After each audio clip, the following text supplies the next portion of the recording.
You're listening to Grain of Salt, a podcast hosted by Donnie Burtless and Krista Glennie Seishu, covering the Buffalo Niagara region's food and drink scene. This week's episode is brought to you by Step Out Buffalo. Check out stepoutbuffalo.com for what to see, things to do, and food to try in Western New York. Find info on festivals, beer events, concerts, tours, and everything else happening in Buffalo. This week, Donnie talks with the young and talented bartender Joshua Campbell of Buffalo Proper. They talk about diving headfirst into your passion, the bar program of Buffalo Proper, comparing Rochester and Buffalo's drinking scenes, and what he's been obsessed with lately.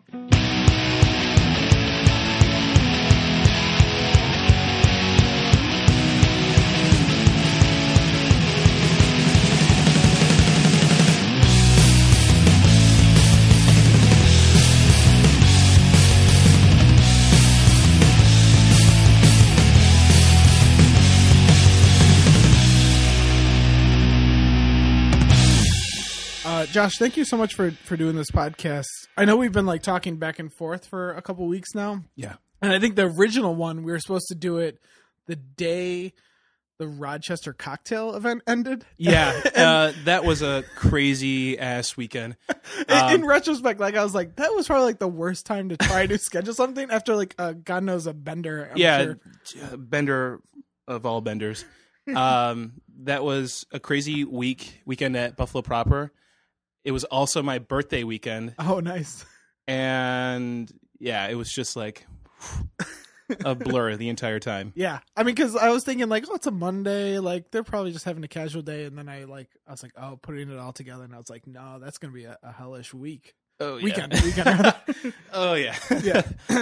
Because I think that's actually, it was funny though, because I think I met you for the first time at last year's Rochester cocktail thing. I'm not sure if I remember going up and hanging out with John, and we did a little bouncing around. I don't know if you were with I was us. around, definitely. Yeah. And and I that was the first time I got to see Revelry in its in the busy time. Competitively yeah. throwing stuff together. Yeah. Yeah, it was because everyone in Buffalo was all sad when John left, and then I never went out to Revelry until that weekend, and I got to see what he had done up there, and it was really impressive. That I'm assuming that's where you started, right? Yeah, that's exactly where I got my start. Good old Rev. Yeah, back in the day. So yeah, funny story how I got into that whole crowd. That summer when Rev was kind of coming together, and John and Zach and Sarah and all those other people came from Buffalo to start that place. Yeah. I was good friends with Sarah Ikes, who was number one. She's a she's a stud. She's something else, honestly. She might be Allie's favorite bartender. She is, and definitely. I mean that with no. No. She's up. She has my heart. She's up there with me as well. So yeah, I was good friends with Sarah Ikes prior to bartending craziness life that we all have now. In the civilian world. In the civilian world, where we are all just kind of normal people. Me and her had a great mutual friend, and she came over to an old apartment of mine. So I was acquainted with her, and I saw her hanging around with these guys, and I'm like, oh, what's this all about? They all came stumbling into Java's Cafe, which is a cafe that I was kind of co-managing at the time, their food program at least. Okay. And, they kind of stumbled into the cafe, and I'm like, oh, Sarah, what's going on? Who are these guys? Are you guys in a band? What's going on? You saw the tattoos. Yeah, I just saw the tattoos and crazy hair and, And a little bit of a rock style persona. Rock style. Everyone looked really hungover or whatever. And she's like, oh, no, we're all in town, starting this new restaurant or whatever. And I heard about the new restaurant, and she's like, yeah, we're all kind of bartending now, and having this awesome, craft bartending program start up in Rochester. I'm like, oh, that's really awesome, because at that time I was really trying to look into breaking into the bartending scene in Rochester, or at least get my hands on any kind of craft, well, because you said you're at the time managing the coffee shop. Were you? Yeah, I was a barista at the time. So, was that a gig, or was that you wanted to be in the food industry? I've always kind of gravitated towards service and food industry. that place, Java's, that kind of was the kickoff for me, where I was like, this is really awesome. I really love the human interaction that goes into this, and I love that I can make something that people will consume and love, and Nice. that whole thing. So that gig for me just kind of started my love for service. Okay. Honestly. Yeah. And that's what kind of like where you like maybe got serious, like maybe like everything else was kind of a job, but then this was like a passion. That you It was definitely a passion. It was still like kind of like a whatever kind of job. That place was, you could almost get away with anything there. I see. And it was just a really great opportunity to work at such a cool place like that. Yeah. But were you doing like latte art and stuff like yeah, that? definitely. I was really getting into that around the time that Rev was starting. A good friend of mine, Tony Cologne, who now owns this awesome coffee shop called Fuego, he kind of gave me my start into the whole cafe barista service industry thing. And I was kind of training, doing latte art, trying to get to the competitive level. And I did a few competitions in Rochester too. Oh, nice. So coffee was kind of my kickoff for everything else. And did you? So like when Sarah comes over and brings up the idea about like the cocktails, like were you really into that kind of drinking at the time? Like yeah, absolutely. We kind of just touched on this before the show started. Like I'm not a person who necessarily like goes out and drinks and whatever, but I've always kind of enjoyed the more quality aspect of drinking and dining and whatnot. So I've always kind of gravitated a little bit more towards the fresh fruits and fresh juices and quality spirits kind of thing. Not so much a PBR, like a $2 PBR kind of guy. No, I mean, nothing's wrong with that at all. No. But like I've always appreciated the nicer things. No, I'm the exact same way. I was the guy who loved living in Allentown, that I could go to Frizzy's and get a $2 PBR and get hammered for less than $20 in a night. Mm-hmm. But at my stage in my life now, that sounds horrible. Right. Like there's nothing about that sounds appealing. And so I literally, every time I drink, I very rarely get drunk, and it's always, I want to drink things that I actually enjoy the taste of and appreciate. Yeah, exactly. And so it seems like you had that at an earlier age than I did. Yeah, definitely. And also, I don't know, it's weird because Rochester, at that time, there were like a handful of bars that were actually doing like really cool stuff with cocktails. Yeah, Good Luck has been around for a while. Good Luck, Cure, who are both kind of sister companies of the cafe I was working for at the time. Oh, okay. So I was exposed, pretty early, to that style of drinking. The first cocktail I ever had when I was 21 was at Good Luck. Nice. So that's a good start. Yeah. So I kind of since then, I kind of developed a passion and an interest Cool. in that stuff. Yeah. So when was the switch where you decided to come on to Rev or make start your like bartending career? I'm assuming you had to do the whole bar backing and everything. Oh yeah, absolutely. So back to that day that I kind of met everyone when they were coming in for lunch at Java's.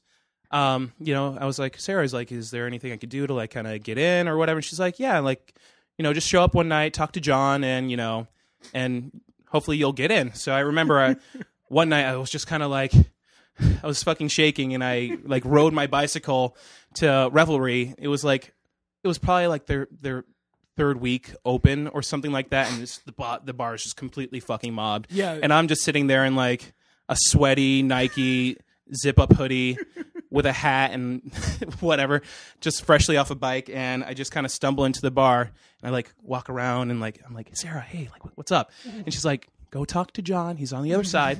And I'm like, hey John, my name's Josh, I'm friends with Sarah. Do you think I can like maybe start here working, maybe possibly? And he's like, yeah, show up tomorrow, blah. And in true John fashion, I could see him saying that as you said that. Yeah. And literally the next day I came in and I was working with Sarah and our very dear friend Patrick Stetzel, who was like another one of like the fundamental like pieces of this entire like Rev Buffalo Proper thing. Yeah. So, they kind of gave me the start on, how to do the juices and the prep work and whatnot. And that's kind of step one in this entire crazy ladder process that comes into becoming a bartender with these guys. I mean, this whole family, I mean, it's Revelry, Buffalo Proper, and I think is Bronca, not Bronca. Bronca's a part of it too. Yeah. And it seems like there's like a communal atmosphere to everyone who works at these places. Yeah, absolutely. We truly are like a family. Yeah, you can't say that about. I mean, I haven't seen about any other bars in the area that have developed that kind of camaraderie. Mm-hmm. And so, I mean, it probably helps to buy into that system right away once you see how close everyone is. Even if this is like the early days of it, I'm sure you could still sense that. Oh, absolutely. I mean, I think working in such a hard-working atmosphere, like you're literally like bleeding and sweating, to do what you're doing. So you instantly just kind of like physically feel a part of it. Yeah. So it's like, I don't know, I don't want to say like it's giving birth or whatever, but you feel like, I don't know, I don't even know what that's like, but you feel like you're married into this, or your soul is like really a part of it because you're working so hard, at it. And, I mean, you're looking at your fellow coworkers who, they're not gonna like give less than 100%, and so you don't want to be the guy who's like slacking, exactly, or something like that. Exactly. And so it kind of almost raises everybody up because they don't want to be, the fuckhead. Yeah. Mm-hmm. Yes. The fuckhead. No one wants to be a fuckhead. So how long was your like the bar backing process or so? Well, I guess you could say my last days of bar backing were actually when Buffalo Proper was opening. Oh, really? Yeah, I mean, there's this whole thing where you earn your vest or whatever, but that's not really the end. Like you earn your vest, meaning you have proven yourself able to make drinks and serve the people who attend your bar and whatnot. Yeah. And so in such a way that your peers approve. Okay. So after that, you're still kind of learning yourself. I could say, or at least that's how I felt. Like I'm still kind of learning like my style. Like what can I add to this whole mix of everyone has like their own spin of their bartending. Okay. So do you think that's like a recipe style or like your personality? Personality, okay. Definitely. Which I guess would influence your style of cocktails too, but yeah, I mean, I'm a new bartender. This is my first ever time making drinks was behind Rev. Yeah, I mean, I did coffee before, but that's like something totally different. Yeah. So I mean, I'm still new and I'm still learning something every day and every shift. So yeah, when Buffalo Proper was opening, I was still bar backing and pseudo bartending. Kind of learning and discovering and doing things the way that I know that John and everyone else does. Yeah, like high quality, high speed, and whatnot, and kind of getting comfortable in my own world of mindset, bartending stuff. You know? So yeah, did I answer the question? I'm just kind of rambling at this point. It's kind of what we do, though. Yeah. No, so I mean, how quick into you barbecue at Revelry did you realize that this was like your thing, that you wanted to be like? Was it a pretty immediate realization that like I want to be here, or was there some growing pains? Like I don't know how. Oh yeah, there were definitely some growing pains, for sure. Because you're working such long hours and you're working so hard and this dude, like fucking bar backing for John and company, it's not just like your regular just washing dishes and blah blah blah. No, you're actually like fucking boot camp, like let's go refill, like reload, and fucking where's my fucking Collins glasses and blah blah blah. So like it's not for everyone. Yeah. It really isn't for everyone. And for people who don't know, like Revelry when they opened in Rochester, like exploded. It was a fucking like It was a fucking mob scene. Like I remember seeing John maybe 3 months. He came back to Buffalo for like a night, and he just like looked like he had lost like 20 pounds. Yeah, and literally. If you look at old photos from that, like everyone looks different. Everyone looks completely different now. I guess it's probably good though that your first experience was such a high not chaotic, but pressure situation, because like you immediately knew like if you like this, you like this, because like you could there was no like getting around it for sure. You kind of had to decide like, are you doing this or not? Yeah, because if you weren't, there's no way that you'd survive. What do you think appealed to you about that kind of work right away? I really dug the I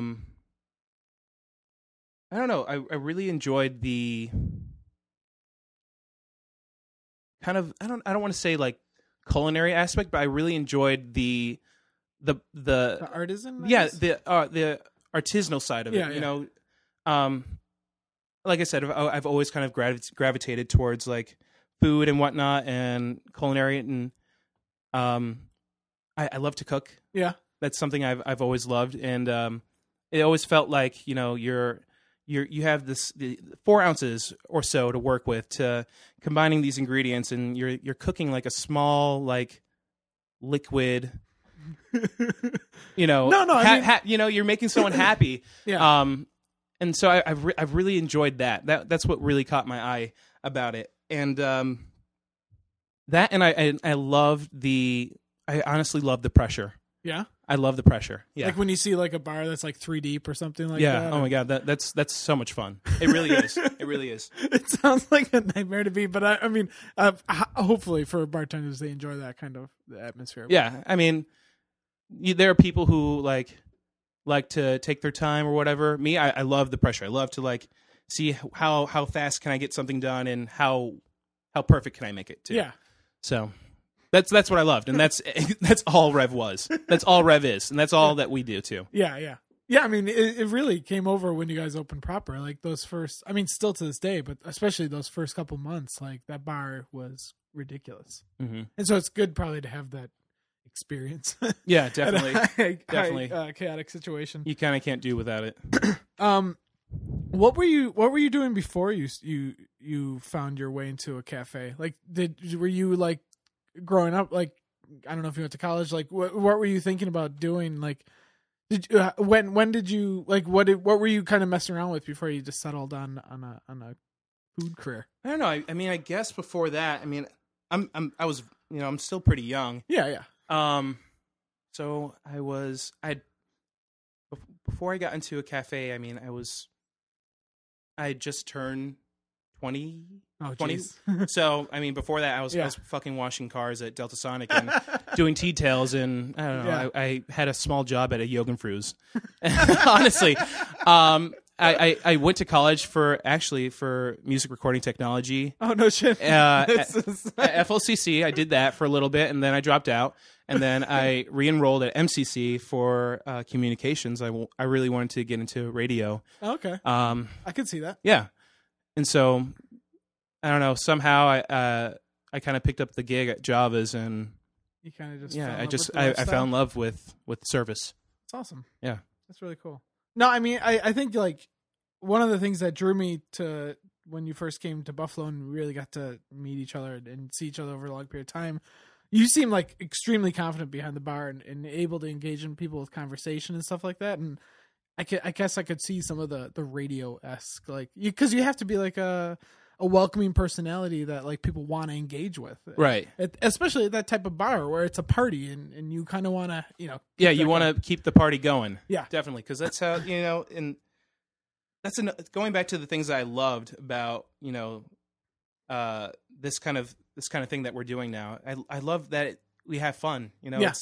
That's what it's all about. It's so reflective. The fun that you have, you kind of reflect it onto your guest, and they reflect it right back. And I fell in love with that. That's awesome. Too, So I mean, you're like you said, you're pretty young.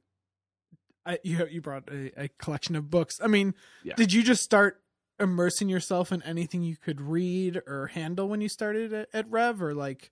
Because I would assume like the educational process. You'd want to just like consume as much as possible. Oh yeah, absolutely. Yeah, I immediately kind of started delving into books and literature, and from there, I kind of fell in love with a few recipes in a few of these books, and a few of the bartenders that I visited in the like other cities. cities. Yeah, exactly. So, I mean, I'm assuming you've made the trek to employees only. Oh, or? of course. Fuck that place. Yes, of course I have. So yeah, I mean, first getting the gig as bartender or into the program with John,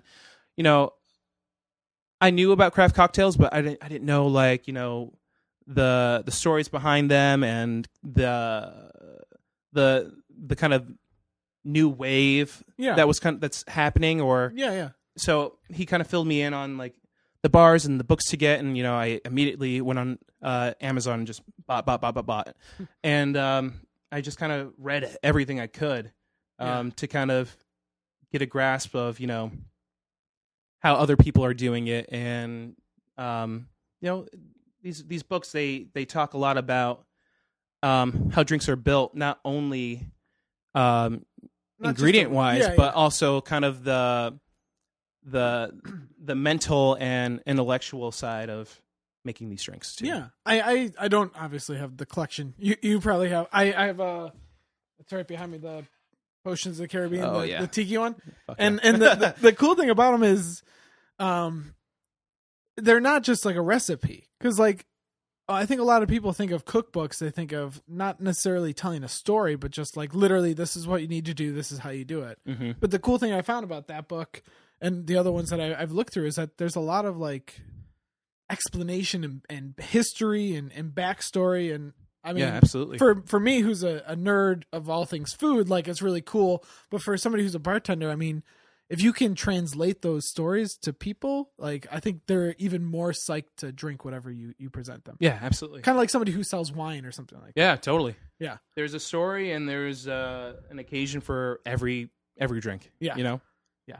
I think like one of the best times was that I saw that from you was we went to Proper for Allie's birthday back in February, and her parents came along, and her parents aren't adventurous eaters or drinkers. Mm-hmm. And her mom, I think, gave you like a couple things that she liked. I remember this night. This is like you're upstairs, like maybe like a month or two into us being open, and you guys visited the service bar upstairs. Yeah. And, I remember that. Yeah, and she gave you like really just she wanted like mango. Or yes, she wanted sweet. Sweet was definitely a very key component, and you made something that like just knocked her socks off, and she was like totally blown away by it.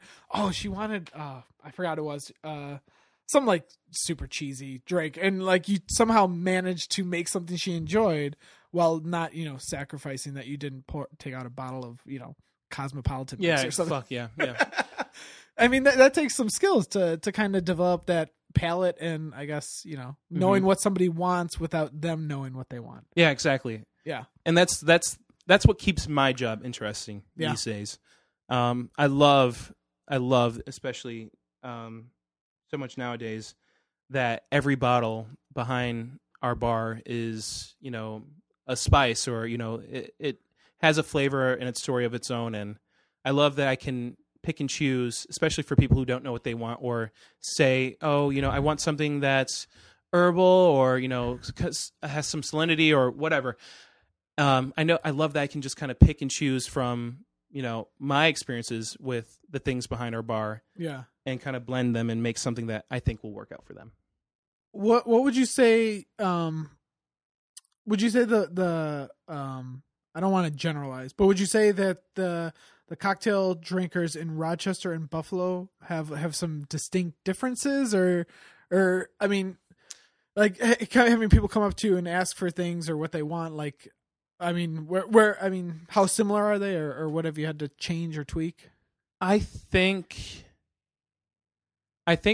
people in, I don't know. I don't want to segregate at all, but I think in Rochester people are not picky, but I think people in Rochester specifically know what they want. Yeah, they kind of specifically know what they want.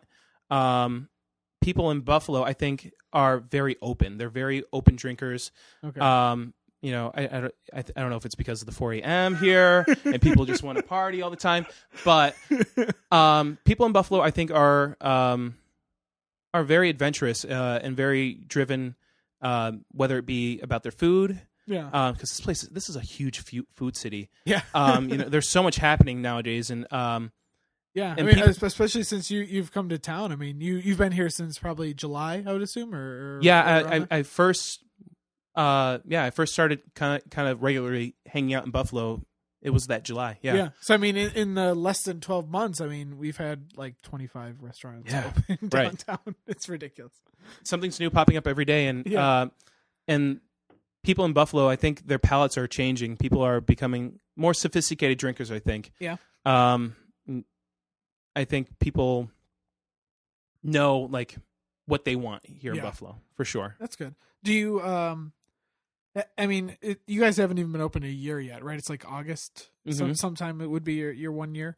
Have you noticed a change in just the customers that have either become regulars? Like, do you see the proper clientele even have progressed over these last 8 months into wanting different things or wanting more adventurous things? Or I mean, I'm sure you have regulars who now trust you to just do whatever you want or something. I guess I can say that has been the main transformation of the regulars that come to see me at Buffalo proper.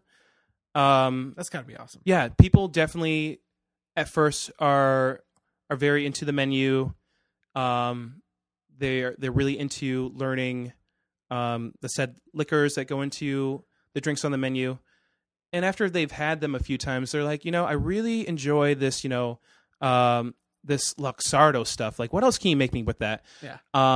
And I love that. I love that people are so adventurous and they want to try something new, and that they have a familiarity with certain things and they want to take it up a notch. And that's I awesome. think that's the progression of the clientele that's at proper, at least for me. Yeah. I mean, I can say that, like, just from talking to people about the restaurant scene and stuff like that, it seems like it's becoming, I don't want to say cool, but it's becoming hip to know more exotic and different ingredients and different foods and things like that. It everyone wants to brag on Instagram and show the picture of the latest thing that they're drinking or eating. So it's got to be rewarding to see that from your perspective, just to have that people giving you having faith in you to lead them in the right direction. Yeah, absolutely. Like I said, it's keeping my job exciting and definitely fulfilling. Yeah, for sure.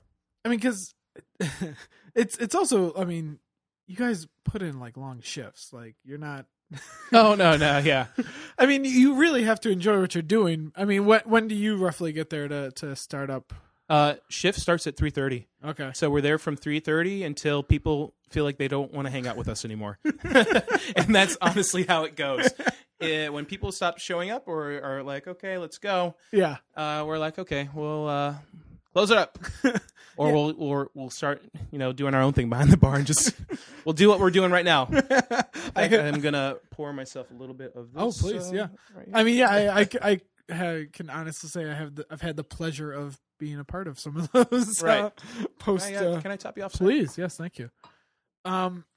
What kind of would you say your interest in booze have you had like certain focuses? Like, you'll go through like a crazy like bourbon phase. So like, I mean, because I'm obviously I'm not a professional, but I'm like you, where I'm just starting to, in the last 3 years, really get into spirits and things like that. Like, how is your progression gone? Where you just like spend 3 months just like all of the bourbon you can do, and then go to Amaro? Like, how does that work for you? I guess that's how my mind works. I don't know. Right. For me,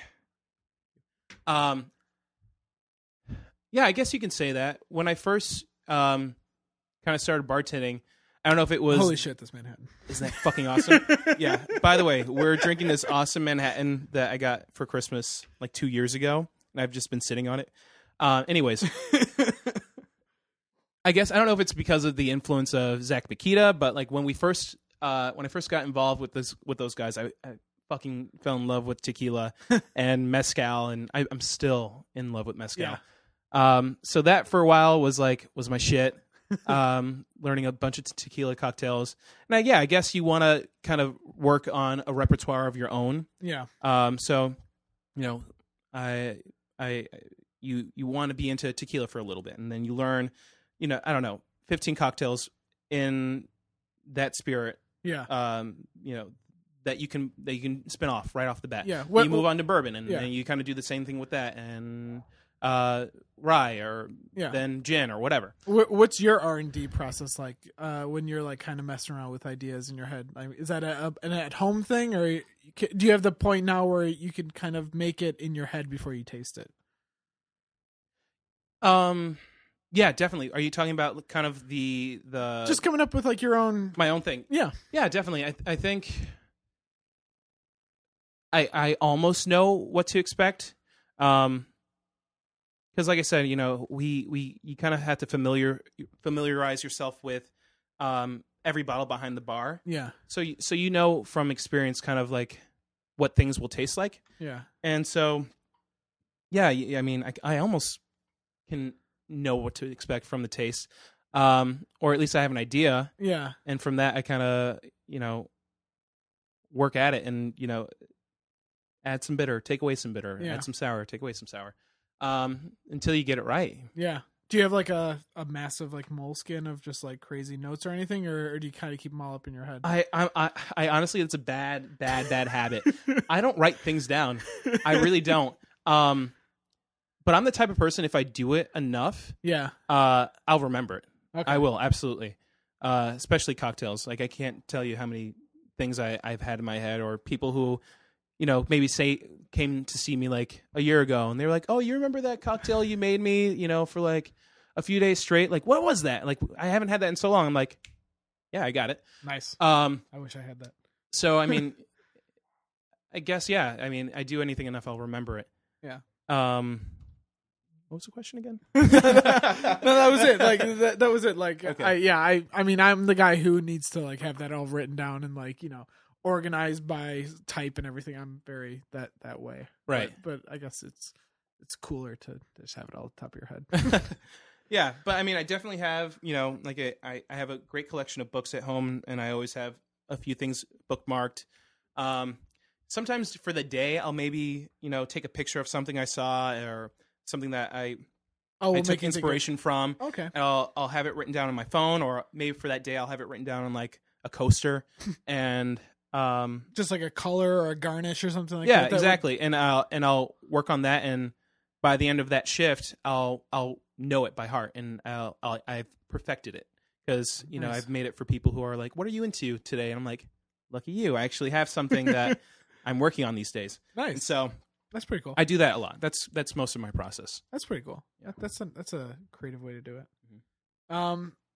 What have you been like obsessed with lately? Is it pretty much mezcal? Like, have you been like just like like I don't want to say like the hot like trends are annoying. Like when people talk about trends in food and stuff, but like what right now for you is like you can't get out of your head? Well, I mean, I've always had a deep passion for rum.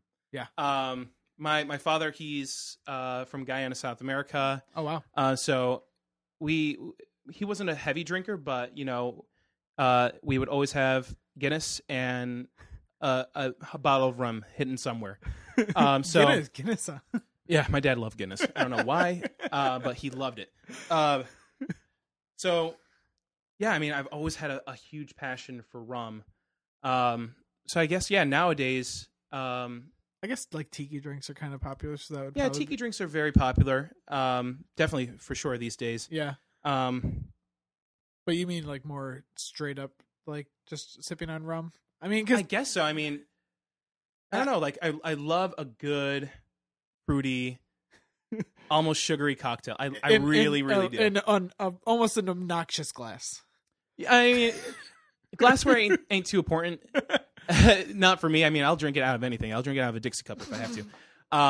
But I mean, for me, I really am really into ice. I don't know. I really love ice. Things that you can do with ice. Huh. I mean, yeah, we've seen like Tony. Yeah, Tony. That is guy, kind of doing some crazy shit. Definitely, for sure. Yeah, I hung out with him just to kind of see how he does his, his clear ice and whatnot. Yeah, we're talking of Tony Reals. Yeah, Tony Reals. Butter. Yeah. What up? Yeah, so that's really been a huge inspiration for me these days. Kind of the way that juices, influence cocktails too. Mm-hmm. I'm really falling in love with using kind of more exotic juices. Like these days, I've been doing a lot of stuff with like mango or watermelon. Anything that's uplifting, especially for this time of year. Oh God, yeah. Yeah, so I've that's really been my thing these days. Anything with pineapple, I love. Anything with lime, sugar, rum, I'm there. These all sound delicious, right? Yeah, now. right. That's awesome. I mean, yeah, I guess you'd see the clientele would also gear towards those kind of things as it gets warmer out. I mean, we just had Negroni week, which is like the perfect drink for this type of weather. Yeah. Yeah, it's perfect any time of year, honestly. True, yeah. I'm not. I'll drink it anytime, yeah. Yeah. I have no problem with that. So, yeah, I mean, I've fallen in love with making things that are really simple and easy to drink complex, Okay. I've enjoyed finding the complexity in things that are so simple to drink. So, like a Negroni, for example? Or? Yeah, like a Negroni, or say, you want to have like an awesome daiquiri on a hot summer day. Like, what can you do to make this daiquiri layered and complex? Mm-hmm. Like, that's a lot of what I'm into. Yeah. That's awesome. Yeah. So, I mean, you are vested at Buffalo proper, and so you have barbacks there. Is there any part of your job now where you get to, I don't want to say mentor, but be somewhat of a educator or leader that you've enjoyed over the last? Because I mean, with you, I think you and John are probably the two longest tenured bartenders at proper. At proper. Yeah, at proper. Yeah, I mean, I guess so. I try not to think of myself as like this, up there guy. Yeah. But yeah, I would suppose so. I always like to say like I want to lead by example. So, I think that my what I do behind the bar every day, I hope that it's an example to people, especially the guys coming up in the program. Yeah. It's a great program. It really is. That you guys have. It really is. So I mean, I love that the people who I'm working with, they're so interested in what I'm doing or whatever pointers I can give to them, or because like I said, everyone kind of has their own style. Yeah. And I guess that's kind of more or less what I can give to people, because everyone has their own way that they want to do things, but the way I do things, maybe. Yeah.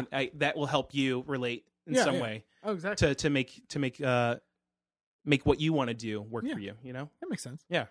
I guess we'll close it up. Well, I mean, obviously you're still new into this field. What do you see yourself wanting to type of stretch out and try to accomplish in the years to come, or even year to come? Like, what are your goals? Like, as far as like, obviously, probably everyone wants to open up their own bar or whatever, but like, what are your growth goals for the next while?